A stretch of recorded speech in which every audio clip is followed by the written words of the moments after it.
आज जिस फिल्म की बात करने वाले हैं उस फिल्म का नाम है मिडनाइट स्काई। तो आइए शुरू करते हैं एक इंटरेस्टिंग मूवी की कहानी। फिल्म की शुरुआत होती है 2049 में जब एक कैटास्ट्रॉफी आया था जिसकी वजह से अर्थ का एटमॉस्फेयर खत्म हो गया था। इस कैटास्ट्रॉफी से अर्थ पर लगभग हर इंसान मर गया था और बचे हुए इंसानों के लिए अर्थ पर रहना पॉसिबल नहीं था क्योंकि वहाँ आइसिंग रेडिएशन थी। इस कैटास्ट्रॉफी से पहले बहुत सारे स्पेस मिशन लॉन्च किए गए थे और उन्हें ये नहीं पता था कि अर्थक्वेक कैटास्ट्रॉफी आया था। अर्थ पे आर्कटिक सर्कल में एक ऑब्जर्वेटरी थी जहां एक बूढ़ा शख्स अगस्टिन रहता था। अगस्टिन का काम एस्ट्रोनॉट के मिशन का ट्रैक रखना था। अगस्टिन पूरी ऑब्जर्वेटरी में अकेला रहता था। असल में अगस्टिन एक रिसर्चर था जिसने अपनी पूरी जिंदगी इंसानों के लिए दूसरे प्लैनेट ढूंढने में बिताई थी। कुछ डेकेड्स पहले दिखाया जाता है अगस्टिन एक लेक्चर दे रहा था जिसमें वो ऑडियंस को बताता है कि यूनिवर्स में इंसानों के लिए और प्लेनेट है जैसे K23। लेक्चर के बाद उसके पास एक औरत सुले आती है। वो लोग साथ में बैठकर ड्रिंक्स लेते हैं और सुले उनसे K23 के बारे में पूछती है। अगस्टिन अचानक नींद से उठ जाते हैं। वो कंप्यूटर पे चेक करते हैं कि एस्ट्रोनॉट्स के कौन कौन से मिशन सही चल रहे हैं। वो देखते हैं कि सभी मिशन इनएक्टिव हो गए थे, बस एक मिशन एक्टिव था जिसका नाम एथर था। वो एथर के एस्ट्रोनॉट की फोटो देखते हैं, उसमें वो एक औरत को पहचानते हैं। वो डिसाइड करते हैं कि वो उन एस्ट्रोनॉट से कांटेक्ट करेंगे। एथर पर 5 एस्ट्रोनॉट होते हैं। वो लोग K23 को एक्सप्लोर करने गए थे जो जुपिटर का मून है। उस क्रू में एक एस्ट्रोनॉट सुले को बहुत बुरे सपने आते हैं। वो सारा ग्रुप K23 पर फंस जाते हैं। सुले प्रेग्नेंट होती है और उसके बच्चे का पिता एस्ट्रोनॉट एडी होते हैं। सुले इस मिशन पर कम्युनिकेशन सिस्टम ऑपरेट करती है। तभी उसे एक अननोन सिग्नल मिलता है जिसके बारे में वो जल्दी से सारे क्रू को बताती है। दूसरी तरफ अर्थ पर अगस्टिन अपना काम कर रहा होता है। तभी फायर अलार्म बजता है कि उसके किचन में आग लग गई होती है।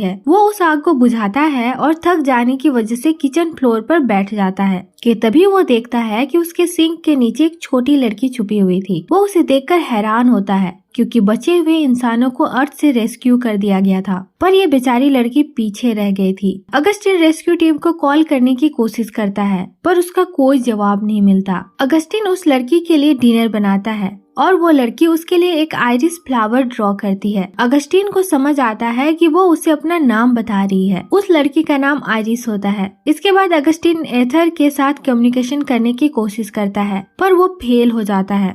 अब रात हो जाती है और वो दोनों सो जाते हैं। आइरिस पहले अगस्टिन के रूम में सोने आती है। अगस्टिन उसे दूसरे रूम में सुला देता है। आइरिस बीच रात में उठ जाती है और अगस्टिन के रूम में आकर फ्लोर पर सो जाती है। दूसरी तरफ एथर K23 से वापस अर्थ की तरफ आ रहा था। उनकी रिसर्च के बाद उन्हें पता चला था कि K23 पर इंसान जिंदा रह सकते हैं। एथर के क्रू को कोई आइडिया नहीं होता कि अर्थ में कैटास्ट्रॉफी आया था क्योंकि उस दौरान उनका सारा कम्युनिकेशन कट हो गया था। उन्हें लगा था कि कम्युनिकेशन सिस्टम में कोई खराबी होगी। वो लोग ना तो अर्थ पर कांटेक्ट कर पा रहे थे और ना ही किसी और स्पेसशिप पे। अर्थ पे अगस्टिन अपना ब्लड ट्रांसफ्यूजन कर रहा होता है और आइरिस उसे देख रही होती है। वो आकर उसकी साइड वाली चेयर पर बैठ जाती है। फिर वो दोनों ऑब्जर्वेटरी से स्टार्स देखते हैं। फिर वहाँ मूवी शिफ्ट होती है अगस्टिन के पास्ट में जहाँ वो उस औरत के साथ होता है जो उसे स्पीच के दिन मिली थी जिसका नाम जीन था। वो दोनों रिलेशनशिप में होते हैं और जीन उन्हें डांट रही होती है क्योंकि वो अपना फोन आंसर नहीं करते। वो उससे अपनी प्रेगनेंसी की बात छुपाती है क्योंकि अगस्टिन हमेशा अपने काम के साथ बिजी रहता था और किसी भी इंसान के साथ बॉन्ड नहीं बनाता था।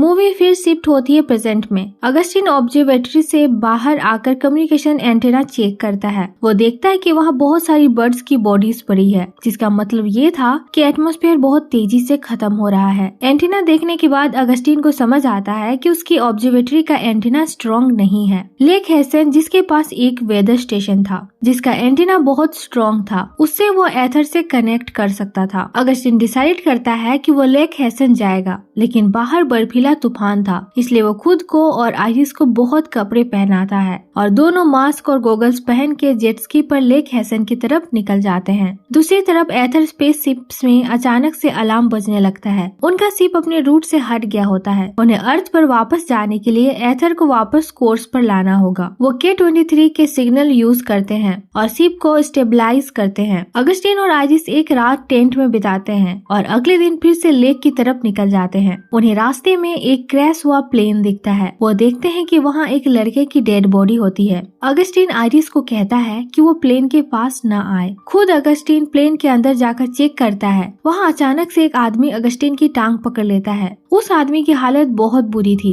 वो अगस्टिन से मदद मांगता है। आइरिस प्लेन से थोड़ा पास आती है। जब वो उस लड़के की बॉडी को देखती है तो वो बहुत डर जाती है और प्लेन के अंदर अगस्टिन के पास चली जाती है। पर अगस्टिन उसे प्लेन के बाहर जाने को बोलता है क्योंकि प्लेन में जो आदमी था वो अगस्टिन को उसे मारने के लिए बोल रहा था ताकि उसका दर्द खत्म हो जाए। अगस्टिन गन उठाकर यह काम कर देता है। बाद में अगस्टिन को फ्लैशबैक आते हैं जब उसकी गर्लफ्रेंड जीन उसको छोड़कर चली जाती है क्योंकि अगस्टिन के पास उनके लिए टाइम ही नहीं था। वहाँ एथर पर माया सेली का अल्ट्रासाउंड करती है और उसे बताती है कि उसकी लड़की पैदा होने वाली है। वो लोग अनाउंसमेंट क्रू में करते हैं। सब क्रूमेट्स बहुत खुश होते हैं और उसकी बेटी का नाम ढूंढने लगते हैं। वहीं नीचे अगस्टिन और आइरिस जेट स्कीपर लेक की तरफ जा रहे थे। उन्हें रास्ते में एक बंकर मिलता है और अगस्टिन डिसाइड करता है कि वो रात वहीं बिताएंगे। आइरिस एक औरत को ड्रॉ करती है जिसे अगस्टिन पहचान लेता है तो आइरिस पहली बार बात करती है और अगस्टिन से पूछती है क्या वो उस औरत से प्यार करते थे। उसी रात बंकर मेल्टेड आइस में डूबने लगता है। अगस्टिन किसी तरह आइरिस को बाहर निकालते हैं। वो खुद पानी में स्विम करके उनका सामान बचाने की कोशिश करते हैं पर वो फेल हो जाते हैं। अगस्टिन बंकर से निकल जाते हैं पर उनकी जेट स्की अब डूबना शुरू करती है। वो उसे पकड़ने की कोशिश करते हैं पर वो बहुत तेजी से डूब रही थी। अब उसके पास ना जेट स्की थी और ना ही खाने पीने का सामान और इन सब में अगस्टिन की डायलिसिस मशीन भी खो जाती है। उन लोगों को अब लेक तक चलकर जाना पड़ता है। वो दोनों अब चलना शुरू करते हैं। अगस्टिन बचा हुआ खाना आइरिस को खिलाते हैं।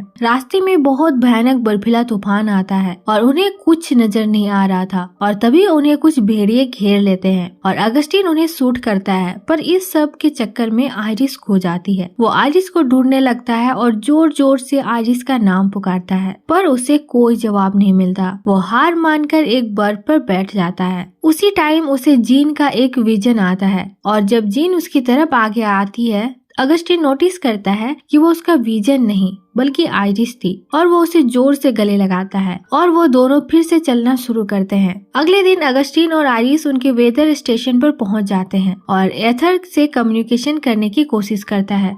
एथर को अगस्टिन का सिग्नल मिल जाता है और वो उससे बात करना शुरू करता है। सेली उसे बताती है कि उसका कांटेक्ट नासा से टूट गया है। फिर अगस्टिन उन्हें कैटास्ट्रॉफी के बारे में बताना शुरू करते हैं पर उनका सिग्नल इतना क्लियर नहीं था जिसकी वजह से सेली को कुछ समझ नहीं आता। कुछ देर में सेली का सिग्नल अगस्टिन के साथ कट जाता है और एथर पर एक अलार्म बजने लगता है। उनका शिप एक एस्ट्रॉयड बेल्ट से गुजर रहा था जिसकी वजह से उनके शिप को बहुत डैमेज हुआ। उनका कम्युनिकेशन सैटेलाइट पूरी तरह से टूट गया है। अब उन्हें कम्युनिकेशन सिस्टम के कुछ पार्ट्स रिपेयर करने पड़ेंगे और उसके लिए क्रू को स्पेसशिप से बाहर जाना होगा। माया, एडी और सेली बाहर जाकर पार्ट्स रिपेयर करेंगे। माया स्पेसशिप के बाहर पहली बार जाने वाली थी। वो बहुत नर्वस थी पर जाने से पहले उससे काफी बार उल्टी कर दी। फाइनली वो तीनों स्पेसशिप से बाहर जाते हैं। वो लोग सक्सेसफुली कम्युनिकेशन सिस्टम ठीक कर देते हैं और स्पेसशिप की तरफ वापस आना शुरू कर देते हैं। लेकिन उसी वक्त फिर से एस्ट्रॉयड बहुत तेजी से शिप से टकरा जाता है। वो तीनों एस्ट्रोनॉट्स रस्सी कसकर पकड़े रहते हैं ताकि स्पेसशिप से दूर ना हो जाए। एडी और सेली बच जाते हैं पर माया के हेलमेट से ब्लड ड्रॉप्स जमा होने लगते हैं। वो लोग उसे जल्दी से शिप में ले जाते हैं और जैसे उसका हेलमेट खोलते हैं वहाँ बहुत सारा खून निकलता है। वो उसकी चोट से खून रोकने की कोशिश करते हैं पर चोट बहुत गहरी होती है जिसकी वजह से माया मर जाती है। माया की मौत से क्रू को बहुत दुख होता है। कुछ दिन बाद वो अर्थ के पास पहुंचते हैं और अर्थ की हालत देखकर हैरान होते हैं। पूरा अर्थ रेडिएशन से कवर था।